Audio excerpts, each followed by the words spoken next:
Hello there, everyone. Judge Andrew Napolitano here with Judging Freedom.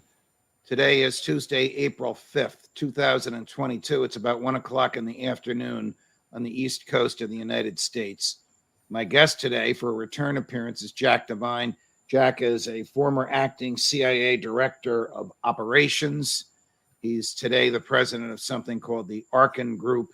He is one of the foremost authorities in the world on the nature of the intelligence community, particularly in the area of the world that we're very interested in. Jack's great book is called The Spy Master's Prism. I don't think there's any national security secrets revealed in that book, but there's a lot revealed in that book that will fascinate the reader about the nature of intelligence and Jack's life when he was active in that community. Jack, my dear friend, thanks for coming back on Judging Freedom. Well, it's a pleasure to be on. Thank you for noting the book. You're absolutely right. I had to go through a rigorous review. But in the preparation of the book, I had actually found out a lot of things that were in the public record that I didn't dream were in there. So it turned out to be quite interesting. Yeah, that's good, because if it's in the public record, obviously. Tell us about the current American intelligence assessment of the plans of Vladimir Putin. I mean, does he plan to obliterate Ukraine? Is he going to pull back to the Donbas region in the east? Is this a war to the bitter end? Is it still popular in Russia? Is it popular at all in Russia? Can you address these issues, Jack? Yeah, so I think, first of all, I think the intelligence community was spot on in terms of predicting. And I think even in President Zelensky wasn't convinced they were going to invade until right the night before. So I think the intelligence community really nailed that. And that's one of the things it gets paid for is early warning on an attack. So I give them high marks. Now, there you have multiple means of collecting intelligence: signals intelligence, communications, movement, overhead pictures. When you talk about what's in Putin's mind, now it gets really tricky and really hard. So having been in those positions, I don't envy the job where satellites don't help you and intercepts are marginally helpful. So what's in Putin's mind? And he has a much more restricted, contained world than most national leaders. I mean, whether or not he was. What do you mean by that? What do you mean by he has a more restricted and contained world than most national leaders? I think COVID. I think he took COVID to heart, so to speak, and he limited his. And you can see with his briefings. I mean, they're hard to imagine in an American setting where the president of the United States has people 25 feet away from him, right? Or at the end of the table, two generals. So in the COVID world. So I think he's limited his mobility, his friends. I think it's a narrower world. Although I do think the pundits, and I would include in there, intelligence pundits and so on, may see it a little more restricted down to a handful of people. I think it's more than that. But I think he does it. I think he has his own counsel. I think he has people that he's trusted. When you're a dictator, and that's what we have, an autocrat, we'll put a nicer spin on it. Is he getting an accurate picture of what's going on the ground in Ukraine? Or are we getting an accurate picture of what's going on in Ukraine? I'm not worried about us. I mean, our military is trained to provide, accurate information. I'm not saying there isn't a glitch here or there. The coordination process, democracies do. This is one of the strengths of democracy is that you have an exchange of views. The views are spread out over a broader range. When we don't do it, that's when we have political flaps. Spy flaps is when we don't do the coordination. In autocratic systems, there's a genuine fear of telling the boss what he doesn't want to hear. So I think he is more prone to getting, yes, sir, yeah, that's a great idea. Why not invade? And I do think that on the ground, there's a fear to report back that you're losing, right? Because bad things can happen to you if you lose in that tough environment. So I think their assessment was off. And I would say it could have been honestly off. In other words, they weren't yes-manning. They all believed that somehow the Ukrainians were going to roll over and that it would be a cakewalk. And there is some case to be made for that. But clearly, the determination of the Ukrainians to fight, they missed that. Then they decided, and they came up with a strategy, and this is the part where the war fighters, and I would defer to them, they had a grandiose strategy with an army that was far less effective than Putin, I think, or anyone else realized. I'm surprised at how poor its logistics, its planning, even the discipline within its troops. And I guess we'll get to atrocities somewhere. So I think he spent a lot of money on high-end technology weapons, and they didn't do enough on blocking and tackling and the training and logistics. I ran the program to get the Russians out of Afghanistan for the CIA at one point. And the real heroes are the logistics people. How do you make things move on time? And you better pay a lot of attention. You don't get big awards. You don't get on the front page of a magazine. But, Ulysses S. Grant won the war against Lee by being a logistics expert. Right. So right. I'm simplifying. But my point is, there was a lot of poor preparation for this. Now, they look like they're on their back heels. They really took a suffer to defeat. There's no way you can say that the first phase of this war was not a defeat for the Russians. They're stunned. They're frustrated. They're angry at themselves, and everybody else that walks near them. But now they're regrouping, and I am concerned. They've now decided on a different strategy, which I think probably makes more sense.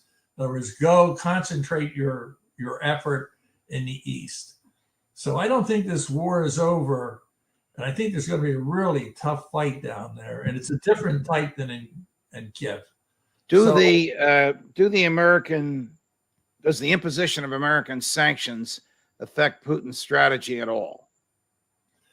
I think there's two issues. One, I think it's painful over a period of time. It's going to really grind down the Russians. I don't think it impacts on his strategy at all.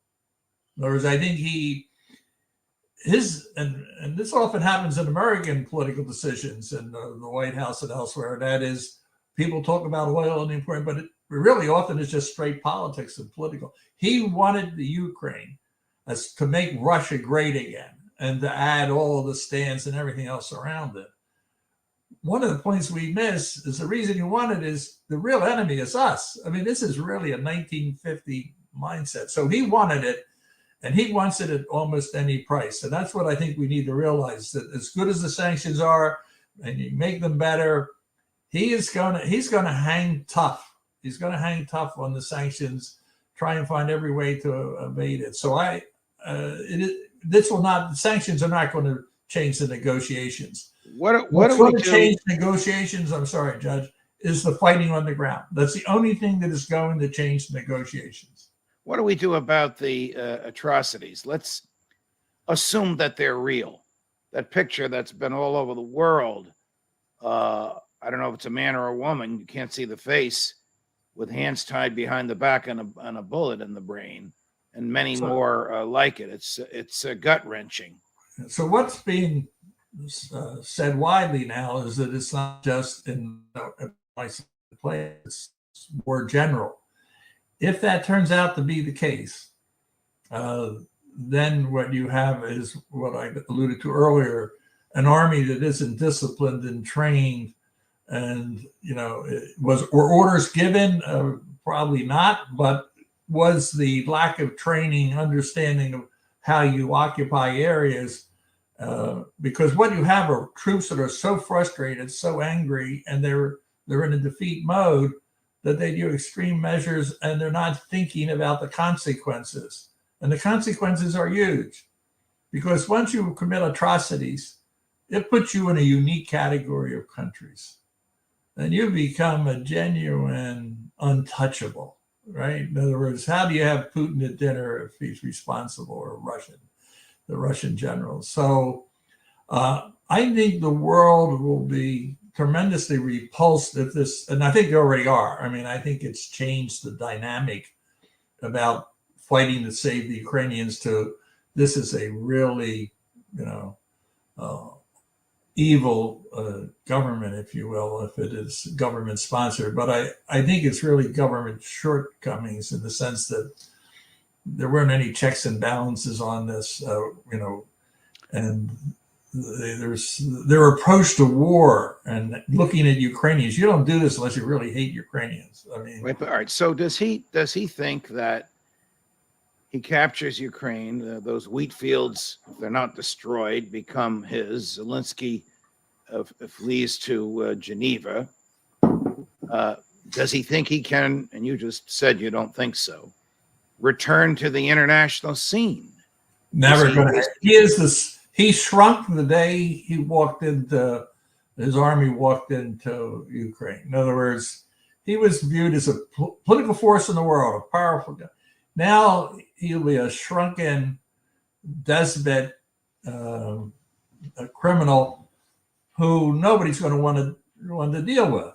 I mean, he is now in a very weakened position. Having said that, don't write his obituary, because despots can hang on. Look how long Castro hung in, or Chavez and Maduro or Assad. We're always predicting they're going in 24 hours or whatever. But he is a much weakened leader who can never. How can he go to Versailles in a tuxedo and have champagne with the G20 or something? So I think he's finished. There's no comeback. In other words, he can hold on and grind Russia down and subjugate it to horrible repression. Grind Ukraine down. No, Russia. No, I didn't misspeak. I think he's going to have a bigger problem in Ukraine than he'll have over the long run in Russia. But in Ukraine, I think if its generals are talking to him, they're going to say, look, occupying it and controlling the whole country is probably beyond the pale. But maybe we can, it reminds me of Afghanistan. We'll take a couple of the big cities and we'll hold it. But, we're going to have an insurgency and it'll be hit and run and it'll go on. And Jack, how exposed is Putin to being removed from office by either the intelligence community, which you told me has its own little army? He must know about that. He's a former member of the intelligence community. Or by his senior military people? A lot of autocrats are walked out the door, right? I mean, taken to the chopping block. But I think that's less likely here. I think the people may be unhappy, but in order to remove a leader, if you're going to have a conspiracy, it requires multiple people. And they're hard to organize. And I think he's got a grip on his own institutions. In other words, there's enough fear in there that if Billy tries to reach Harry, and if someone finds out they're dead, they're gone, they disappear. So I think the classical coup is not likely at all. And I think what is more likely, in my view, is that the system, let's say after some settlement, let's hope it's one that is not positive for Putin. Once his army leaves, then Russia still has to live with the aftermath of it. And I think the citizenry gets less happy. The government disgruntled people get happy. But the ability to organize a coup, I think, is probably limited. What I would predict more likely is that someday there's a demonstration that gets bigger and out of hand sooner, and the military and the police just, in an uncoordinated way, decided they're not going to suppress it. And the next thing you have a changing government. So I think it's a longer, those that are waiting for palace coup. Now, I could wake up tomorrow morning. I would not be surprised if he was taken out tomorrow, right? But I don't really feel that that's what's going to happen, or that there's a group of generals so disgusted. But the country, once the country is considered to be, a lame country, you think the Chinese want to be in bed with them forever? Who's going to be their ally? It'll be strictly commercial ties. It'll be everybody in that country will be looked upon as, a second, third rate person. And eventually it grinds on the society. And but we haven't really had a dictator who's waged a war like this in Europe since Hitler, who obviously had no moral compass. Putin obviously has no moral compass. To whom can he turn? What can he say to a crowd to get them to cheer that will justify what he's done to capture some plots of dirt in Ukraine. One thing that surprises me is that, given the world we live in, the social media, I would have predicted that everybody in Russia knew the full story, right? And that he would try disinformation, but it would only be effective around the corners. But every indication that I can see is that there's a large number of Russians that actually believe it's disinformation. The atrocities are a Ukrainian plot, and so the disinformation part of this. He might be able, I don't know how it's possible, but he might be able to convince a significant number of the Russian people that, he was put upon and that it was the Americans were behind it and so on. All I'm saying, the judge, is that wears down over time. They had demonstrations in Berlin. Someone called, I said, well, that's a paid demonstration, right? In other words, it's one that's organized and, it's not spontaneous. I mean, I don't know how you can sit and look at objective, any form of Western media and not come to the conclusion that what happened is evil. The fact that he invaded, saying that the Ukraine was going to pick on him and invaded, he went into, how can you say that with a straight face? But he did, and a lot of people in his own country seem to have signed up to it, amazingly. I don't think it's so much in the urban areas as it is in the countryside, but even there, they get the numbers that they say he has. A number of people in the cities have to think that, Russia is not the instigator. But I think no matter any objective view of this thing has to look at Putin as basically having undertaken an evil enterprise here. And is there a damage he's done is just dreadful. Okay. Is there a view in the State Department or the American intelligence community that they want to bring about or use this in an effort to oust Putin, to bring about regime change? Was President Biden speaking out of school, or was that just some loose thought in his head when he said regime change? This guy can't be allowed to stay in office. Well, some of my libertarian friends, that I'm one, and some of your former colleagues say that the State Department has been manipulating for regime change since this guy took over in the year 2000. So on 2 March, I had an op-ed in the Wall Street Journal, and I said, Putin has sowed the seeds of his own demise, right? Let him fall of his own weight. Keep the pressure, maximum pressure on him, but do not meddle inside, because the chances of it getting cocked up and turned upside down, where people are saying, here are the Americans interfering regime change in our country. And I question the ability. I mean, listen, you're talking to a practitioner. Look, the ability to have orchestrating that type of regime change in a major state, I would really counsel that this is unwise, that you strengthen all of the economic issues. You make the Ukrainian fight as strong as you can on their side, but just keep them boxed in, and his own people will bring an end to the Putin era. If we Jack, are we fighting? We will fail, and it will backfire. Are we fighting a proxy war right now?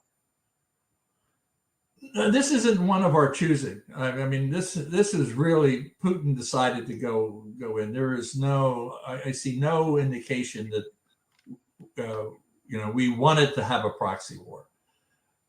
But at this point, I don't see where we have much of a choice. That he goes in and takes over Ukraine, he then becomes a more dangerous threat to us. So I think we have to be in there. Why is he a dangerous threat to us, to the United States of America, if he succeeds in Ukraine? Well, this is a little bit, even beyond the book. I was pretty tough on him, but I didn't see him as intrinsically evil. As almost just a hard-nosed intelligence operator. And I think at the core, there's something fundamentally evil in his behavior. But the second, the the second thing is, I didn't realize how intense. I really believed, and I've warned everybody in the book, that he was trying to rebuild the Soviet Union. But I didn't. I kept saying we need to reset with them, and now I realize we're the real enemy. Now, there was a guy who defected. They call him Comrade J, and I think 2004. I could be off a little bit on the year. But Commander J, when he joined the KGB, they asked him, what was the number one target? U.S., NATO, and China in that order. So when he joined in the 80s, that's what the target. So, well, what was the ranking priority for the KGB in 2004? And he said, well, it was the U.S., NATO, and China. Right now, China has changed a bit, but what I'm saying is his overall, and it's hard to realize this where we sit. He really believes the United States is out to get him. I mean, and that he has to fight like Stalin. But I want to get back. So that's why what you it's said not earlier. about Ukraine. It's about us. How are we harmed if he takes over Ukraine? Well, the question is, will he stay there? In other words, I've been successful. Why don't I take the Baltics? Why don't I, look, Poland, what's wrong with Poland? I might be able to, there are a lot of Russians in Poland.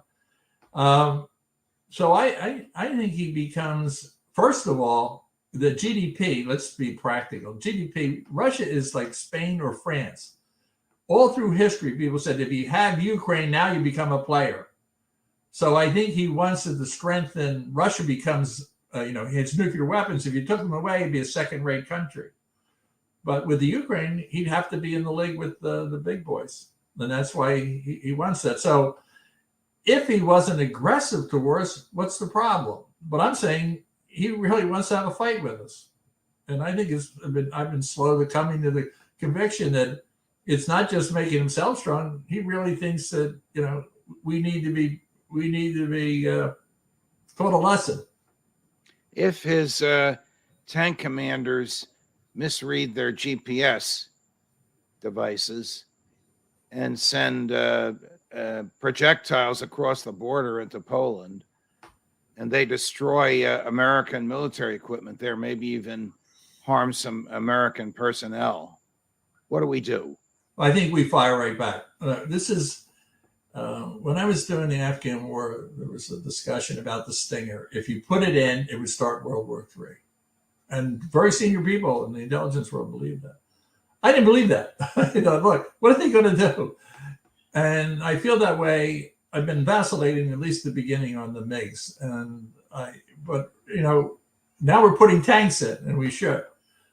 Now I believe we should have put the MiGs in, okay? Because what was he going to do? So here's the question. If he does that in any NATO country or hits any American, we must respond. And what is he going to do? I mean, you have to ask it. You say, well, he's going to use it. He's not going to use it. You got to punch him back. And he does not have an army to match what he's now demonstrated. He does not have an army to match Western armies. It's not sophisticated enough. It's communications, it's coordination. So if he wants to try that, he's getting the worst advice the head of state can get to think that he can do that and walk away. It won't happen. Yeah. Jack Devine, former acting CIA director of operations. It's always a pleasure to hear from you, Jack. I hope you'll come back again soon. Always glad to judge. Thank you for the Thank you, Judge Napolitano. Thank you, Jack. Judge Napolitano for Judging Freedom.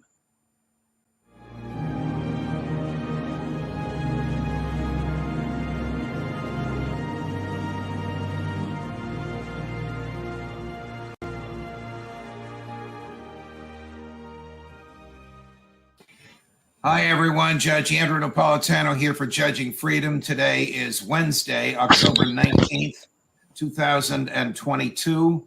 It's about 3:20 in the afternoon here on the East Coast of the United States. My guest is a well-known regular guest on Judging Freedom. He is former senior management at the Central Intelligence Agency and a longtime personal friend, Jack Devine. Jack, it's always a pleasure. Welcome here. Thank you. Can the Russians lose this war in Ukraine? Well, let me equivocate. They will lose. They will lose. They can't win. That is not an equivocation. That's even more forceful. You're not saying they can lose. They're saying they will lose. Judge, I was being possibly facetious. I was being facetious. I was saying with the declarative statement, they will lose. They cannot win. Can you explain, please? Well, look, I keep referring to it. I mean, there's a lot of things I wrote that I hope no one ever finds, right? But on March of this year, right after the Russians went in, I got an op-ed in the Wall Street Journal. And the top line says, Putin has sowed the seeds of his demise. And I'm hanging in there. This is one that I'm proud of.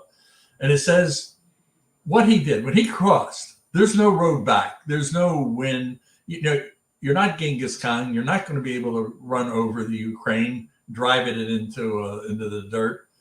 You know, you're in a different point in time.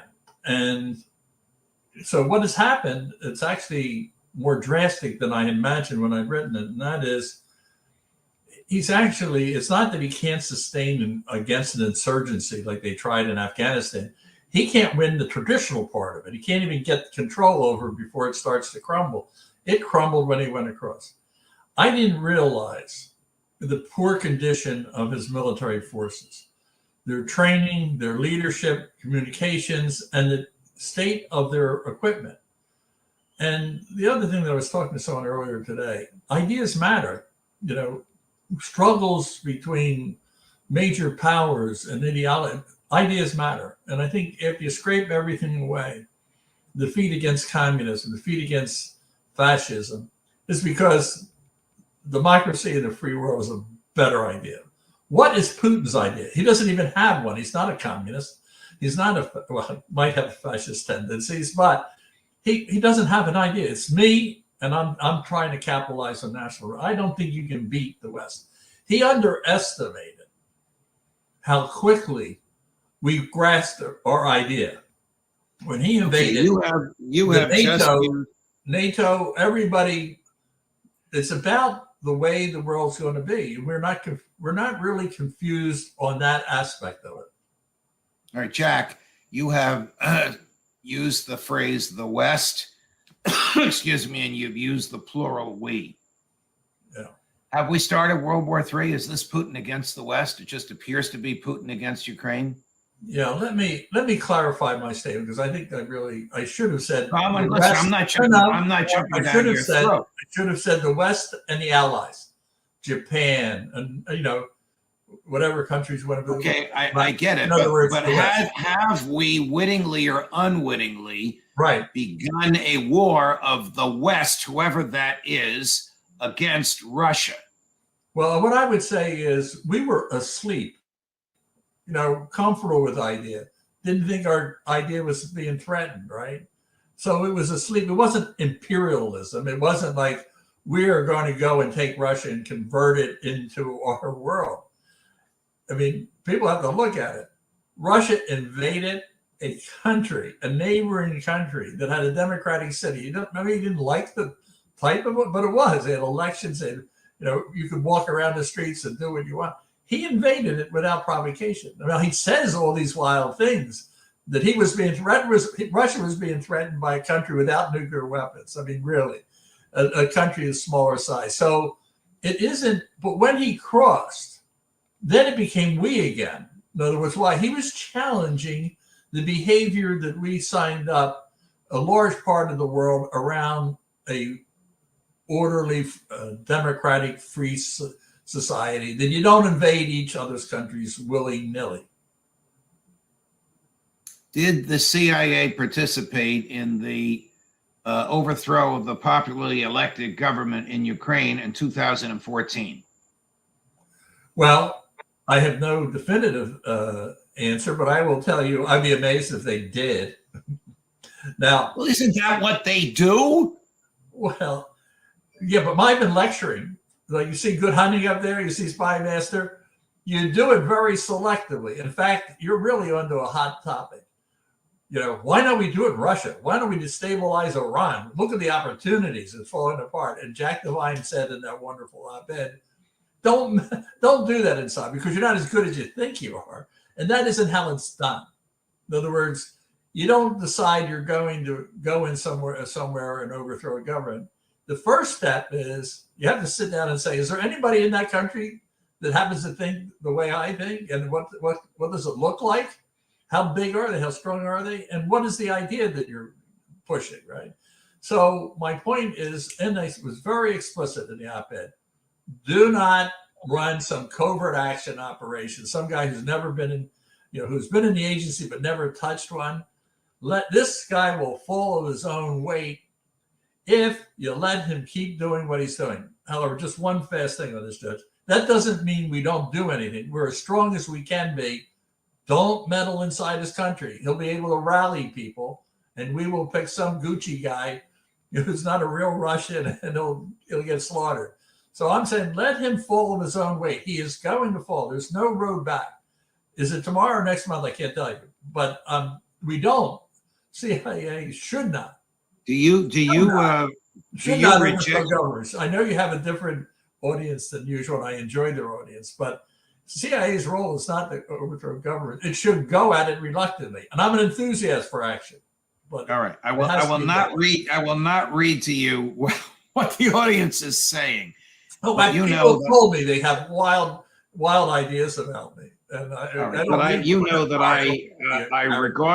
I regard our friendship with gratitude and joy, and I deeply appreciate you being on the show, and you do bring out a lot of strong opinions from a lot of my. And I welcome. That's why this show is fun. I don't feel like talking to people that are going to say, "Jack, we agree with you." Let's have it out there. Let's have it. Okay. Do you accept the argument that Putin cannot keep his job or his life or his liberty if he loses, and therefore will do anything within his power to win? Well, no. Let's go to no. Okay, maybe that helps you. If he is losing, there's an arc. Today, I do not see him in jeopardy, but the grains of sand are moving under his feet, right? And the more he looks like a loser, the more he is a loser, the more his friends, his so-called fair weather friends, will disappear. Before he gets to that desperation, he's not the only man in Russia that's going to be looking at it. And when he gets into that really last round of the fight, right, and his manager's sitting there in the corner and he's bleeding and can't move his legs anymore, the towel comes. That means before he gets to the point where you might consider a nuclear weapon, he will be gone. He's not going to have enough support to get to that. That's Jack Devine's pick. Is he still secure in his job? That is, does he still have the support of the intelligence community around him, the elites around them, and the average Russians in the street? Well, there are different groups stating the obvious. Yes, of course. I think the day he crossed the border, this is Jack's unscientific opinion, 1/3 of the generals said, well, yeah, it's worth a shot. We don't like the Ukrainians, right? Another third said, look, I'm a good soldier. I don't like this idea. We'll go along. Another third said, this is crazy. This is a bad idea, right? But I'm going to keep my mouth shut because if I tell anybody, I don't know whether they're going to report it and they're going to take me out. So there's a third that probably didn't want to do this in the upper command. Intelligence, whatever it is. I mean, the more you were experienced in intelligence, the dumber this idea looks, no matter where you're sitting, right? So I would say today those numbers are changing. The only thing that hasn't changed is they're still not talking to each other. That gets to your second point about the people on the street. I don't see a callous. He can be thrown out tomorrow.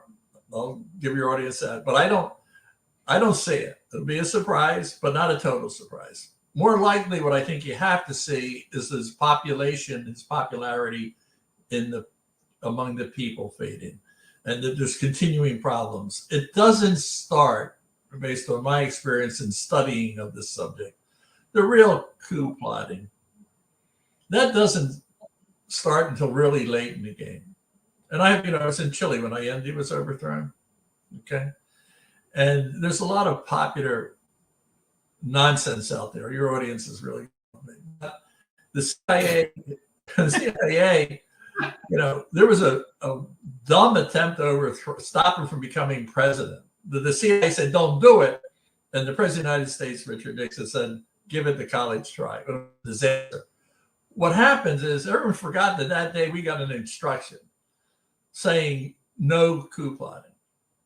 But there was a coup, and it came in 73. CIA, as late as August, still didn't think there would be a coup in that country. Now, my wife was the first person that got official notice there was going to be a coup.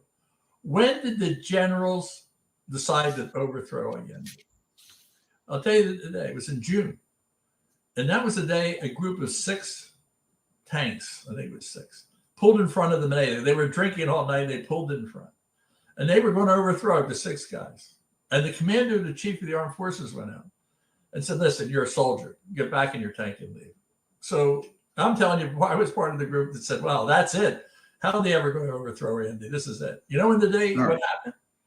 They left that meeting, and that's the day the coup plot started, because he said, our military institution is crumbling. We will take charge. Okay. Let's come back. Overlay Jack, on Russia. If you overlay it on let's come back. Let's come back to Ukraine. How much of a setback for the Russians was the damage to the Crimea bridge, and were the CIA or MI6 involved in the planning of the explosions that took down a portion of that bridge? To the best of my knowledge, the answer is no. However, what I would say is, I think one of the major contributions that people fell asleep on is that the friendly nations like the United States, publicly it's in the press, and I believe the press, of course, that a lot of training took place. The best army on the face of the earth, right? Because we've been fighting 20 years. Where do you see a difference of they're using tactics, but they didn't need us to plan that attack. People would keep underestimating the Ukrainians. It's not like they've never been in a fight. Russia talks about the Great Russia. Well, Ukrainians are the one that, stand down in Stalingrad. It wasn't the Russians. So my point is, these are people that fight. So I think that's the case. Your question about the Crimea is important, because I've been saying privately for a long time, Putin's out there waving the nuclear weapon. That is psych warfare. The importance of attacking the Crimea and bringing the fight there, you can't underestimate how that impacted in the mind of the Russians, how it impacts the mind of its leadership, its military, and how it impacts on the Ukrainians. So I think it was a huge, huge thing. And, I'm not ruling out that they'll take back by force. That's the real loser. That's when the plots start. You got to pinpoint your day. In other words, there'll be an event, and then that's why when the Chile thing, day when an institution, their personal institution, that's when they start plotting. Who damaged the Nord Stream pipeline?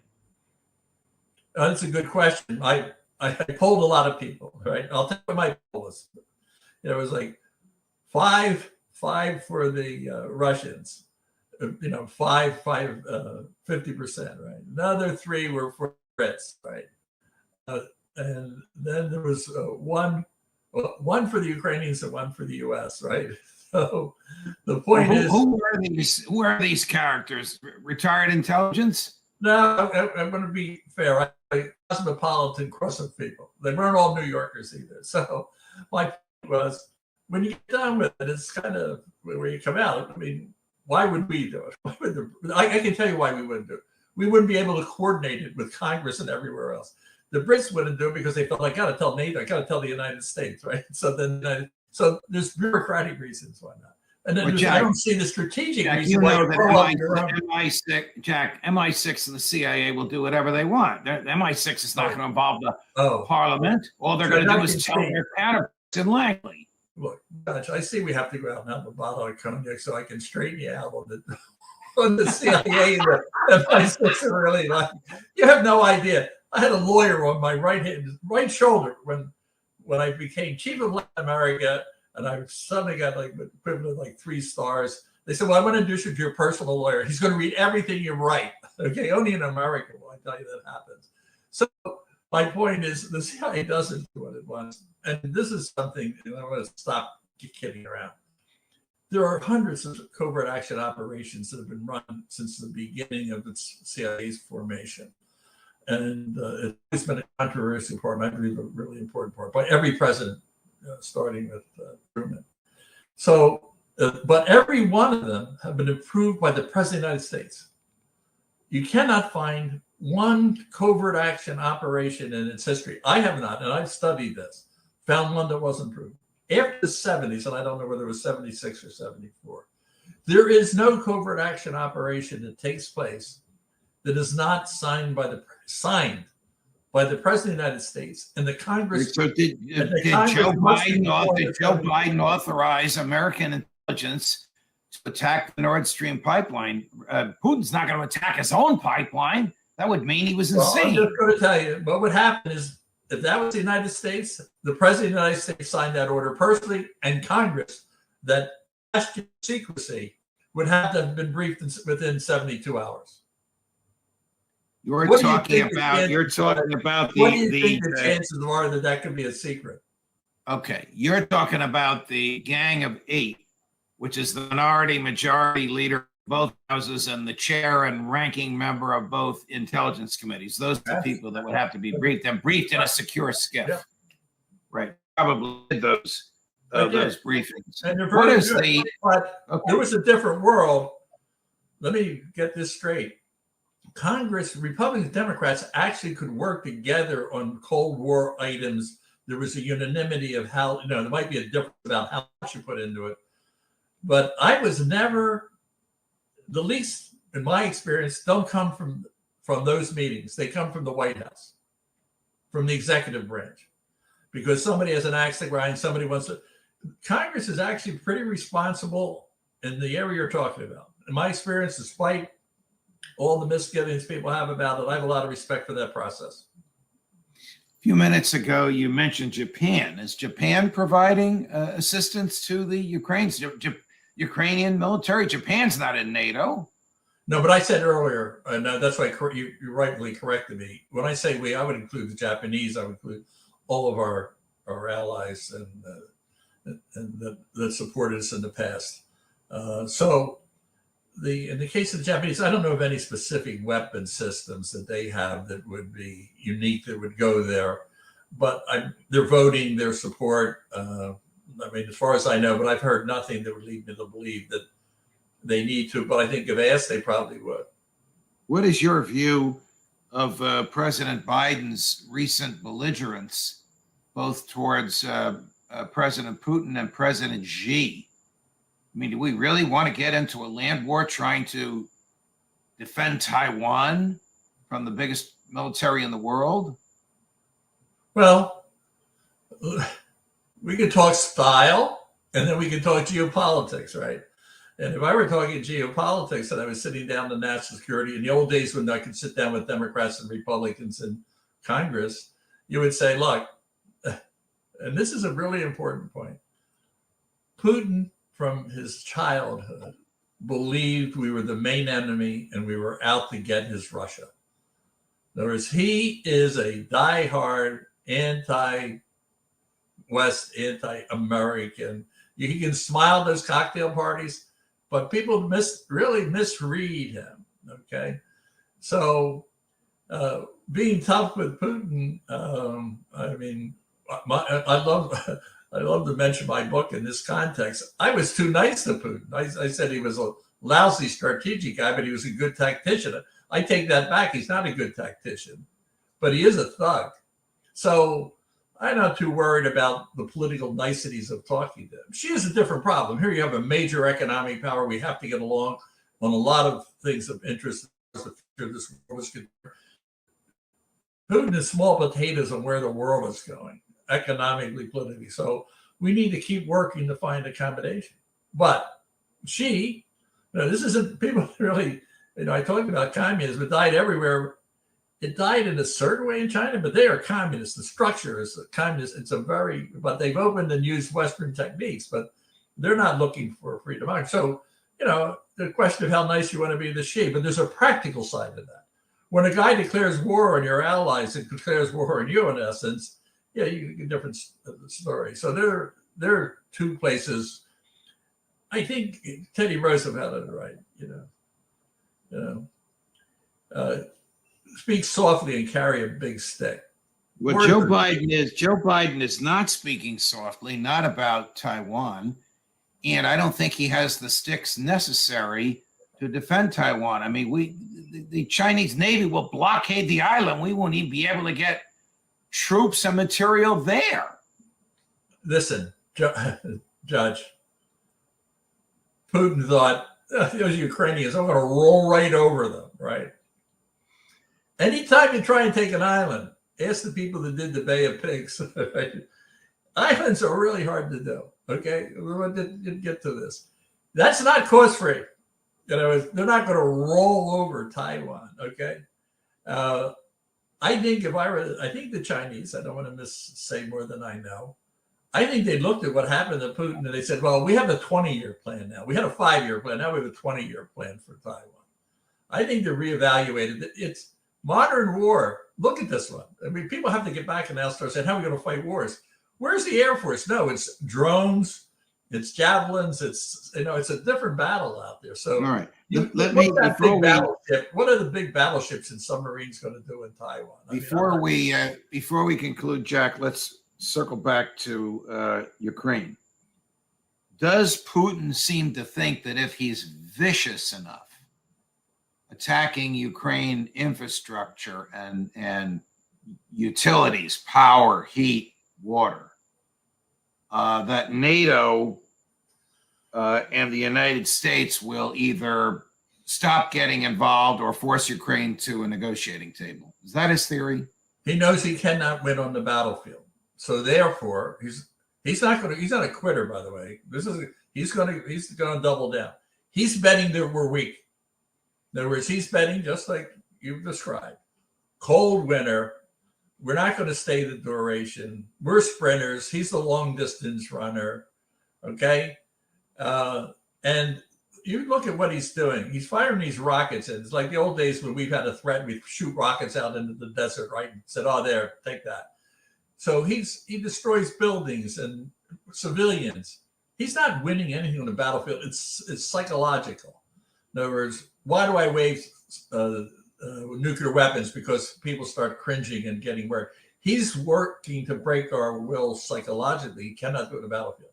When the flowers start popping, when the seeds pop in the spring, I want to see him sit down and analyze how right was it. And I'm going to tell you, you're going to see NATO, you're going to see the United States still supporting the Ukrainians. You see them still fighting. So you better come up. You better have a plan B. Jack, one of these days we'll have a plan B and we'll talk about history. I'm fascinated with the Bay of Pigs and its domestic ramifications and the overthrow of Salvatore Allende. We'll get to that. Read my book, guys. I've sent you autographed, and I think I put them in gold leaf, didn't I? Your books? Yeah. Yes. But yes, in you there, did. I spell out under what conditions. This is the irony of it. I'm an advocate of the CIA. I mean, they didn't ask me; they don't pay me. They like me to go away.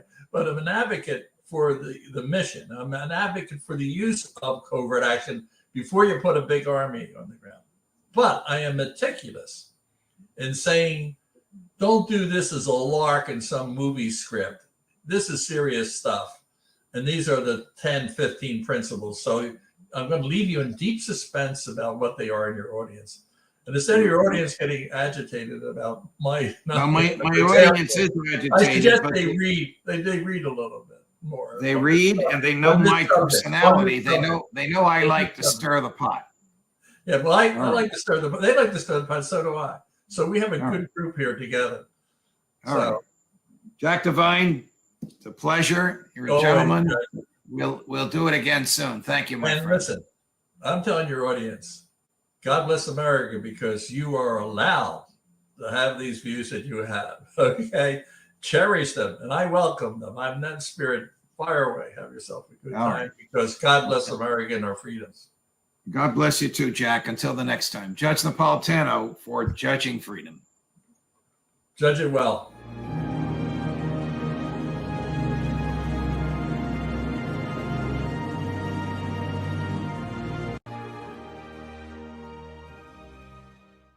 Hi, everyone. Judge Andrew Napolitano here for Judging Freedom. Today is Monday, June 6th, 2022. It's about 2 o'clock in the afternoon on the East Coast of the United States.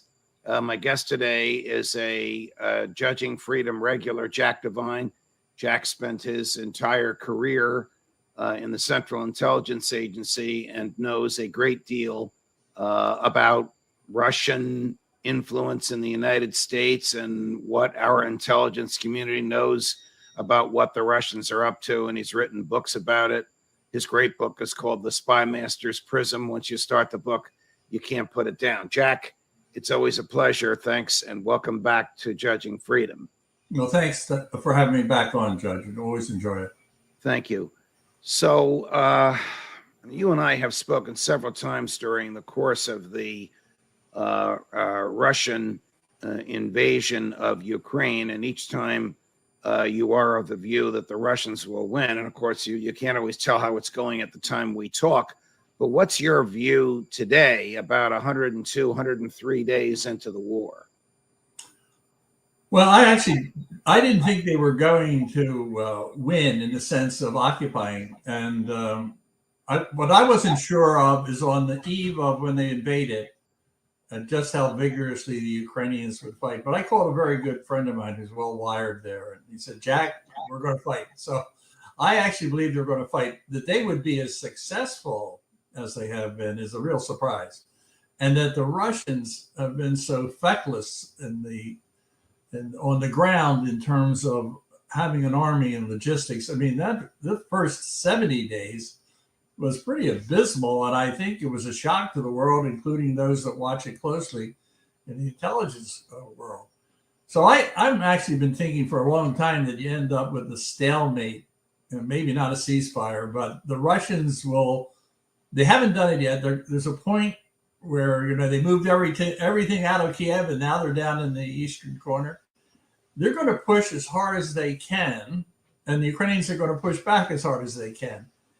And I think once they get to that point, they can't go any further, and the Ukrainians can't push it back anymore. Then I think you end up with a stalemate. I don't think at this point it'll be a negotiated settlement, because I don't think either party can negotiate. But you can tone down without a treaty. In other words, you just stop firing as many rounds and you get off the air a little bit. So I don't think we're too far. The only thing I would say to finish that off, Judge, I don't think we're too far out. I think before Thanksgiving, if not before Labor Day, I think they're going to be near stalemate. You can see certain things falling into place. There's a limit to how far the Russians can go and how far the Ukrainians can. What does President Putin need in order credibly to claim victory? By credibly, I mean so that enough people in his own government believe him that he'll still be the president of Russia a year from now. I don't think he can. In order to do that, I think the Kiev government would have to fall, and he would have to take the capital and most of the country. And there's no indication whatsoever that he has that capability. So I think he'll declare a victory that he has the eastern corner, the two provinces there.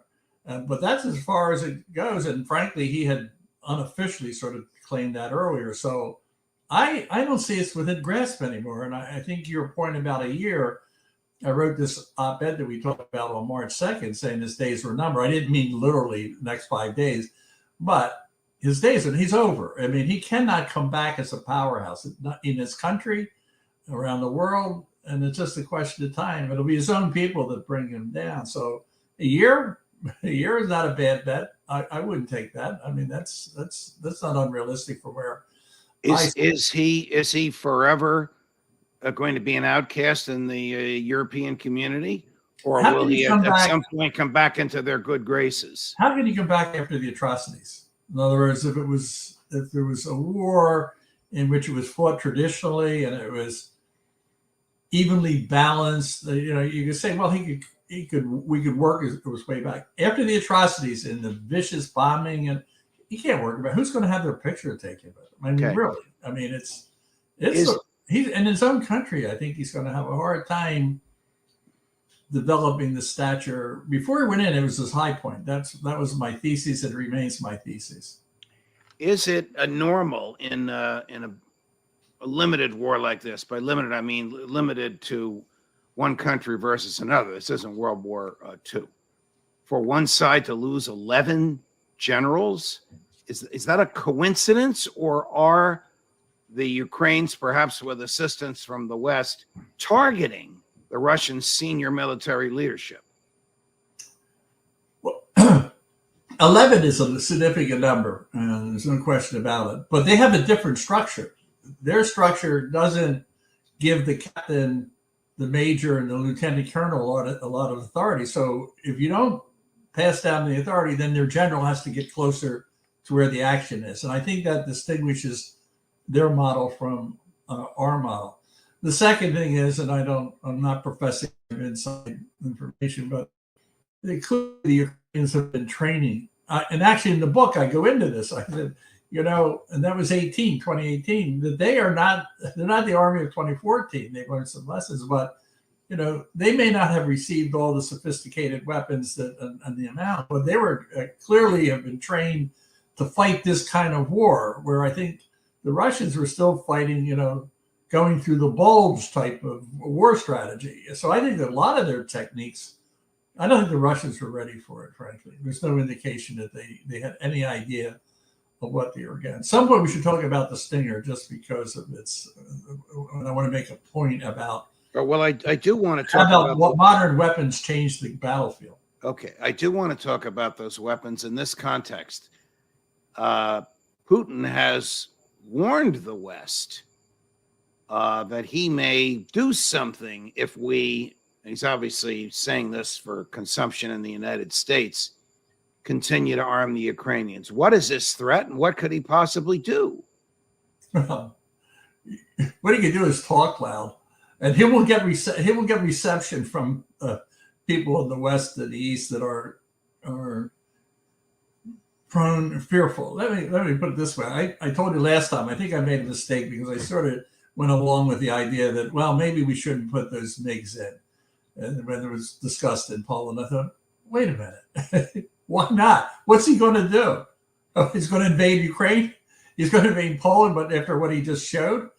I mean, I think it's a lot of bluster. Now, he'll fire off rockets and do damage and blow up buildings, but he has no pushback. He can't make progress in Ukraine. How's he going to make it in Germany and Poland? And I mean, so, what is he going to do? I mean, I think we have to be careful, because he threw out the word nuclear weapons, right? Everybody gets panicked. Really, you're going to fire one off? What do you think is going to be left of the Kremlin? It would be the end of my civilization as we know it. But so I think we have to take these threats. He is a good propagandist. I'll give him that. And disinformation, the Russians have been working at it much more effectively. We really don't engage very much. Americans they don't like disinformation. And Jack, what have we gained by $56 billion in cash and in military equipment sent over to Ukraine? Well, I think I would reverse the issue in the sense of what would have happened if we hadn't provided either the training or weapons. The war would have been over in a month. Right. And we would be looking at the thing that people really need to study is just how important Ukraine is in the history of Russia. Every Russian leader has lusted after Ukraine because it's the breadbasket of many ways of Europe, but it's also, an industrial power. It was. It had nuclear weapons not too long ago. But a point that I would make is Russia, again, its GDP is like Spain or France with the Ukraine. And if Ukraine were fully developed, you would have a much stronger, the Germans would have a hard time with it. In other words, in terms of, that would be a much more formidable threat in Europe. And the big thing that has emerged from this, Judge, is I don't think Putin, as bad as I viewed him as a danger, he's worse than I thought. I'm sure he didn't like Spy Master's Prison because I'm pretty tough on him. But he has shown himself to be ruthless an imperialist in a real old-fashioned style. So I wouldn't want to be sitting in Hungary, Estonia, Poland. In fact, I think he'd be aggressive in Latin America and maybe even in our own backyard. What is the American intelligence community telling the president and the people around him about Putin today? His mental stability, his physical health, his stability in office. I don't know what exactly they're saying, but I would be surprised if they and me are not far apart in our assessment of the danger he still represents, and his mindset. And I think probably they and me have probably sharpened our concerns about his ability or willingness to take life in large numbers and seem to care too much about that. So I think on that score, about him and his stability, my guess is they're going to come out the same way, which is he's over. When it all turns to crumbles, who knows? But he has shrunk. He is shrunken as a threat to the world. In the sense of, his bluster. I mean, who's going to be afraid of him after you see how his army acted in a neighboring country and he still couldn't get it done, let alone trying to transport it somewhere else. I mean, amazing. So my guess is their assessment isn't too far apart. I hope it isn't. Do we have boots on the ground in Ukraine? Well, I will say this. We do not have any uniformed American troops on the ground. That would be my guess. But that you have really smart advisors that are Americans, I'll bet you do. So how I would hope that there'd be a way to lend support. Look, I'm a big advocate. Book 1, book 2, I talk about covert action, and that is those types of things you do without putting boots on the ground in armies. And that's what I did in Afghanistan with many of my colleagues I don't mean me, but a generation of people from the agency. But no, you're better fighting wars covertly, right? Where you have the local people want to fight, they have an adversary, you support it to the maximum, and you don't put troops on the ground. So I'm not a big fan of what we did in Iraq, and I didn't like the way it turned out in Afghanistan because I think we went in too early with real army. So if there's folks on the ground, it's sort of my vision of how you do things without getting toe to toe in the shooting a kinetic war against the Russians. You and I have talked about this. Somebody on the president's team either intentionally or let it slip that special forces, American special forces, were sent to Kyiv to protect the embassy. Now that's a joke. Special forces don't guard buildings. Special forces are offensive in nature. So if they're there, are we not risking the slow, gradual Vietnamization of this war? I could be wrong. I don't think there's a single American enlisted man or officer that's firing any weapons at the Russians. Okay, that you better have tightened up your military presence. I mean, if you have I don't know how many Marine guards you had there, but who've always served their country bravely. But once he invaded and you still had people there, you better fortify it because your embassy can be overrun, as we saw in Vietnam and other places. So that we would send in, and people talk loosely about he's a member of CIA when they actually mean he's in DEA or DIA. When they say special forces, were they really special forces? I don't know. But what they really should have done is tighten up the embassy, and I bet they burned a lot of documents and prepare for the worst. Remember, the U.S. government, at least as I read it, was offering Zelensky a free plane ride out of Ukraine, but fortunately he saw the situation quite differently and stayed. Thank God for all of us. But there was pessimism about the ability to hold Kiev. I'd like to know what Joe Biden's real thoughts are. I don't know that you can tell me this, because that 56 billion is going to be gone pretty soon. You mentioned Stingers. Have we sent them weapons that are powerful enough that they can reach into Russia? And does that terrify Vladimir Putin? And if it does, what's he going to do about it? The reason I mentioned the Stingers, Judge, is, we were running a war for about 8 years before the Stingers went in, right? And if you go back and read the press in 1985, it was the Russians were winning. The Mujahideen was running out of steam. If you talk to the political elite in Washington, they would have told you the same thing immediately. What happened is the Reagan administration decided they're going to make one big push. I happened to be chief of the task force at the time, fortuitously. But what happened? That one weapon system went in, and the first 3 helicopters, I remember going to see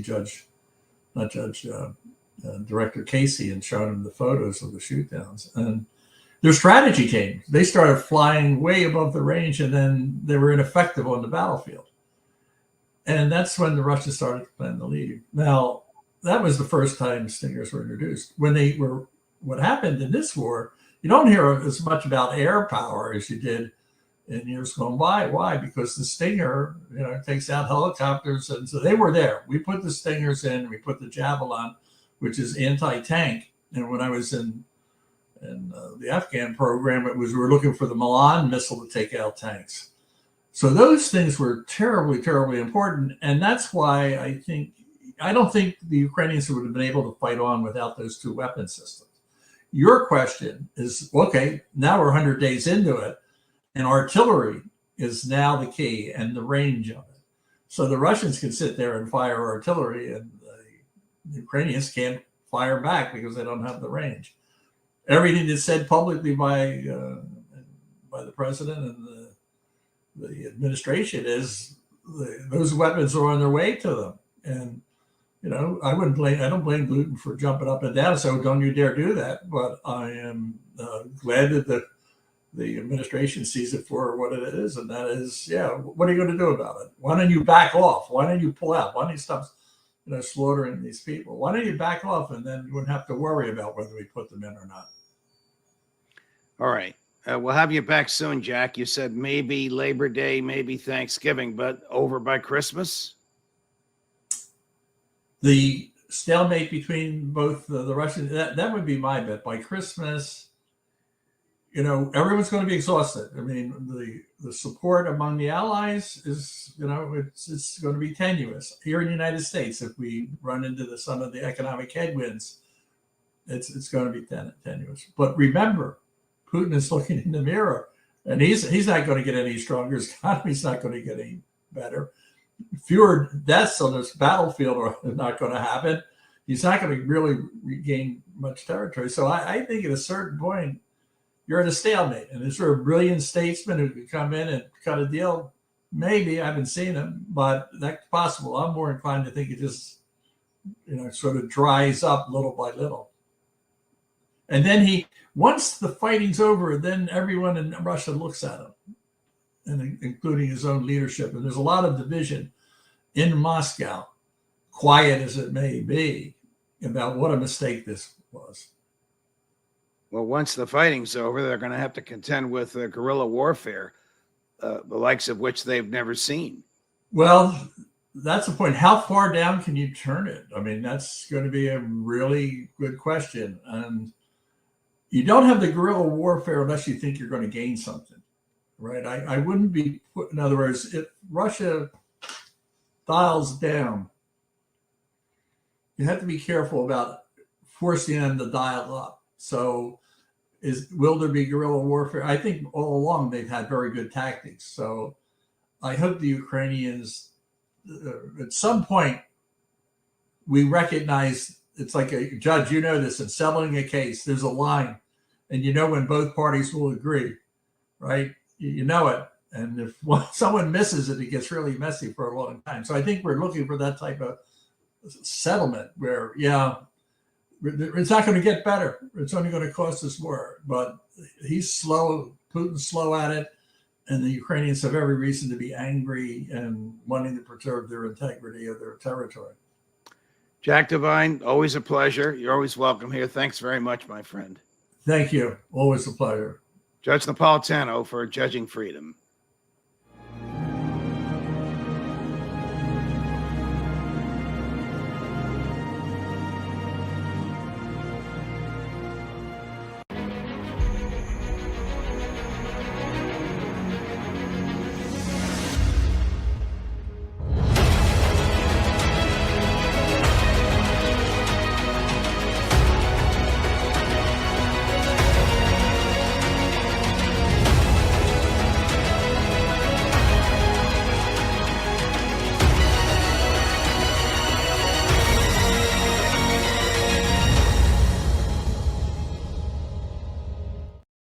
Hi, everyone. Judge Andrew Napolitano here for Judging Freedom. Today is Wednesday, June 14th, 2023. It's about 4:45 in the afternoon here on the East Coast of the United States. Jack Devine, CIA agent extraordinaire, joins us right after this.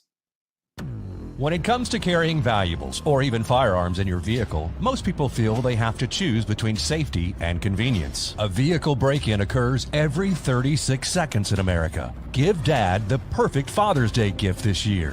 The Headrest Safe. The Headrest Safe gives you the power to store cash, jewelry, medication, and yes, even your concealed carry firearm. You'll never have to worry about taking your valuables with you again. Keep them safe with the Headrest Safe. Use promo code JUDGENAP and enjoy $50 off for a limited time at theheadrestsafe.com.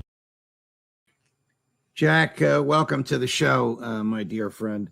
So if I were the president of the United States and you were briefing me tomorrow on the status of military events in Ukraine, what would you be telling me?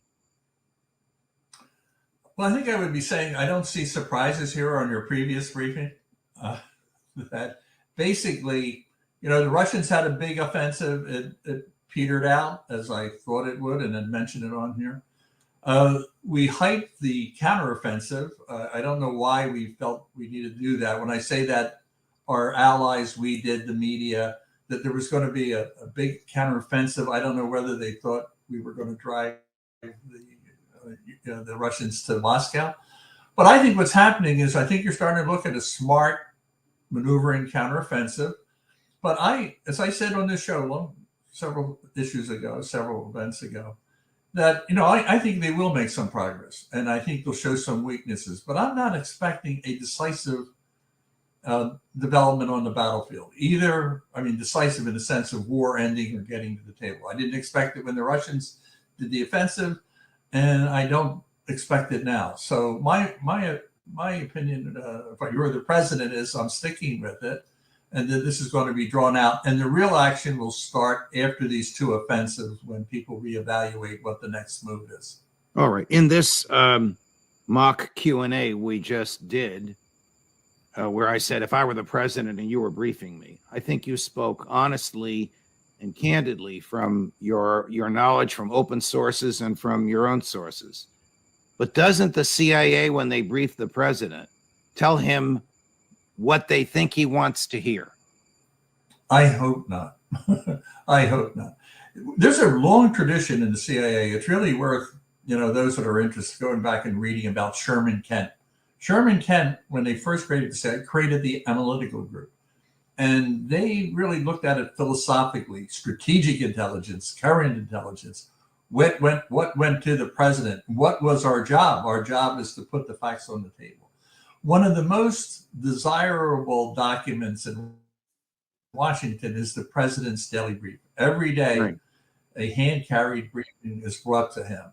And that, I was going to use some profanity, that better well be nothing but the truth, okay?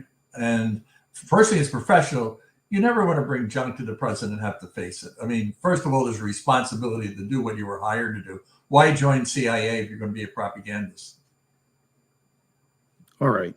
What is your view on the offensive? Has it started? Oh, yes. Oh, yeah. No, I think it started. They've got some rain issues and mud. And I think, again, I'm not a war planner in the sense that I'm a logistic guy. I can get things to places, but I leave to the great war students of the West Point and so on to figure out how you run wars tactically on the ground. But it looks to me like they're making probes, and what they're looking for is where is the place where you can actually make a significant penetration. But as I said, they're not going to penetrate and get to the Russian border. I mean, it'd be quite amazing if they did. I think there's going to be a lot of focus around Crimea and the land bridge, but not to be corny, might be a bridge too far, but it certainly is a worthwhile objective, and it would be a psychological blow if any ground was taken in that area. All right, the dam, the bursting of the dam, it denied Crimea a significant portion of its fresh water, relieved the Russians of some land they didn't have to defend because nobody could go there because of the water. Most of the people in the West say Ukraine blew up its own dam. Was it Ukraine? Was it the Russians? Was it your former colleagues? Was it MI6? What do your sources tell you? Who have you concluded blew up this dam? Yeah, I think the prevailing official estimates, all right, are that the Russians did it. Okay, I don't see how that's really advantageous to the Ukrainians to do that. But there's also some discussion about just how strong the dam was. But I understand there was an explosion not too long before that. I'm betting on the Russians. You said recently that Russia is facing mounting pressures on multiple fronts. What do you mean? Well, they have pressures inside and out. I mean, one of the ones that I've been tracking with you for a long time is the fight between the Wagner Group and Prigozhin and the military. I mean, I'm stunned by it. I mean, can't remember ever seeing that in a major state in conflict. And getting by. You usually think one party or the other disappears in the middle of the night, right? So I find that extraordinarily telling, and I'm not sure that I can answer the question, why does it continue? Internally, I think what you're beginning to see, or Russians are seeing some of the consequences of it in terms of real deaths. I think there's economic pressures now as well. So I think there's also, they're raising their level, they're having trouble getting people into the armed forces and retaining them. So I think their best day maybe was the first day they invaded, right? But I think it's been a slide since. Now, I was saying, and I have been saying for a long time, that it'll be a while, and I'm thinking we're several months out before you begin to see the ramifications inside Russia. When that starts, then we can really talk about maybe there is some agreement that can be cut, or something will happen internally, and we should not foment that. I want to keep saying this. All right, before we get to the CIA to be covert. Before we get to the conditions for an agreement, which I want to pick your brain about, I want to play a clip for you, the latest from Mr. Prigozhin, rather measured for him, somewhat even critical of his own people. But watch this. There are subtitles. I will do my best to read the subtitles aloud for the benefit of our friends who have the show on audio only, and then you and I can talk about it. In a few words, what's happening? The following is happening. Ukrainian began an offensive. I'm saying all as it is with the offensive. They do everything competently. They're cutting off certain areas in the Zaporizhia direction. They're moving carefully, calmly. They lost a couple of Leopards and Bradleys. These are normal combat losses. I'm not saying this to promote them, but to judge sensibly. For now, in my view, and according to the valuation of the military on the ground, not enough is being done to counter the enemy. Are you surprised to hear that? Oh, I've been surprised. I've been stunned by his statements. I don't know how you do it. I don't know. I'll tell you, Stalin would never have permitted it. This would never have been a second statement. So I'm perplexed why it goes on this way. I'm not sure what the game is. All I can say is if you're in the official military, it's got to be, stuck in your craw, right? I mean, he has to be disliked more than the Ukrainians, in my view. But he almost sounded like Jack Devine. Well, I was going to make a pun. The problem with that pun is too many people in the audience are going to believe me that he's one of ours, right? So I'm going to deny any knowledgeability of that. But when I was sitting there listening to it, nothing would surprise me, and I have a very Right, smart audience that's very skeptical of the intelligence community. If he was my agent, I would say, no, don't talk that way, for God's sake. You're going to think one about that belief that he's I have. But I find this, but it's serious. I mean, the fact that that goes on, it's lazy. It's public. He's developing public dissent within the institutions that keep Putin alive. I mean, keep him sustained. Well, Jack, so I don't get the move here. Okay, is the CIA aware of the relationship between Prigozhin and Putin? Do they monitor the communications between the two, and do they have an explanation for this kind of a statement? I have no idea about those questions, and I would never ask. It's perfectly okay for you. Yeah, but Jack, you used to do this when you were on their payroll. How could you have no idea? I hope. But look, Putin's been around the horn. I mean, he was in the FSB and the KGB. Now, I do know people in CIA, even though they've been trained, that they get on the damn phone and call people and tell them what they're doing. So I don't think their relationship is like that. But there was a very close. They called him Putin's chef.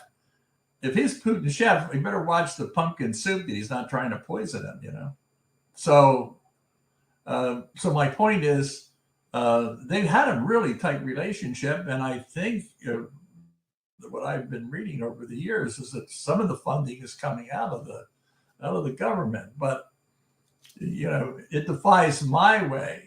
My understanding of how you run a smooth army, I'm sure. So I would have fired him. I mean, there would not have been a second comment from Prigozhin. I mean, if the Russians a bigger mindset here that I'm missing the grand strategy, it sure as hell evades me. If the Russians take Odessa, is that it? Is it over for the Ukrainians? There's no single place. People have to realize this. There's no single town. There's no single border. They're going to keep fighting. What I thought, let me stick to what I thought. I thought, look, the Russians can't be as bad as I think they are. They're not going to be like what they did in Afghanistan. But when they rolled across the border, they had, they really looked pretty ragged around the edges in terms of equipment. I thought originally, remember, they were offering a ticket to Zelensky to get out of there, because I think why we estimated very properly that Putin was going to invade, I think more people thought they were going to prevail quickly. And I think the estimate was they were going to have guerrilla warfare. There would be fighting. The fighting would go on. The Russians would not be able to subjugate it. And I would say that's today. No matter what combination, even if they took Kyiv, I don't think it's over. I think he got into an unwinnable war. And I don't know how he gets himself out of it. In fact, my op-ed says he's going to go. He sowed the seed of his own demise. So I don't know how he gets out of this. And all right. With that phrase, so little. All right. With that phrase in our ears, even if he took Kyiv, the war won't be over. We're going to take a break. When we come back, we'll pick up the conversation. President Putin yesterday had a 3.5-hour press conference with Russian journalists. We'll play a couple of clips from it and hear Jack's reactions right after this. You want to feel safe in your vehicle, and for you, that means easy, rapid access to your firearm. But safety also means your items don't fall into the wrong hands. You don't have to choose between safety and convenience. The headrest safe keeps your firearm where you can access it, and no one else can. Just order your headrest safe, install it yourself when it arrives, and enjoy peace of mind. It starts at theheadrestsafe.com. So we're going to run this first clip. It's a little more than a minute. There are subtitles. Again, I'll do my best to pick up on them.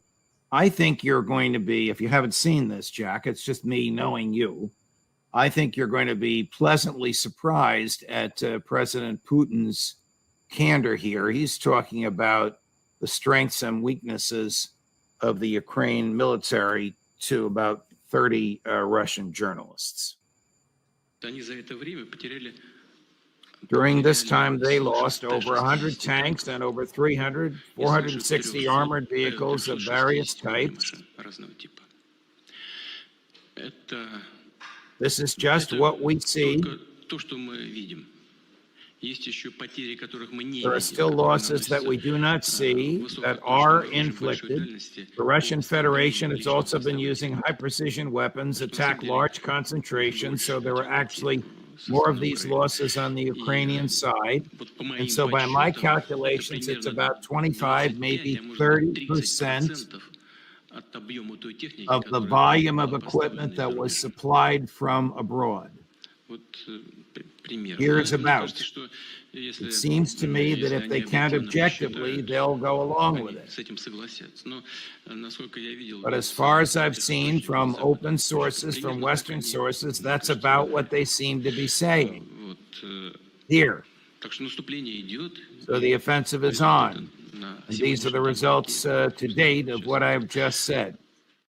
As I read it, he's saying that he and the West agree that about 25 to 30% of the military equipment supplied by the West and used by the Ukrainians has been destroyed.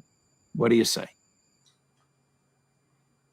I don't have an answer to that. Let's say there is 20%. What he doesn't say, which is telling, Judge, is he doesn't tell you what's happening to them. They're not telling you about the losses they're suffering, right? They're not talking about that. And then he talks about the precision weapons and all this. That means he can't fight. He can't use his air. He can't use his Air Force, right? He can't. What do you mean he can't use his Air Force? Pardon?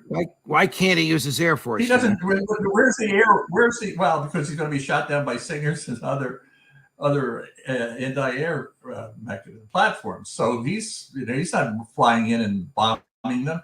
He's using rockets on the side of the mountain, right? He's firing. It's like firing a cruise missile out in the middle of the desert, which I always got upset about. That was going to be a big deal. He's destroyed a lot of houses. He's destroyed a lot of buildings. He's killed a lot of civilians. But those weapons are, they're not precision weapons. And if you start looking at the place, he hit a dormitory of students. I mean, come on. So I think what you're looking at now, they've had a number of defectors from or prisoners taken with the Russians. And the morale is extraordinarily low because they're scared to death of these weapons that are being provided to the Ukrainians.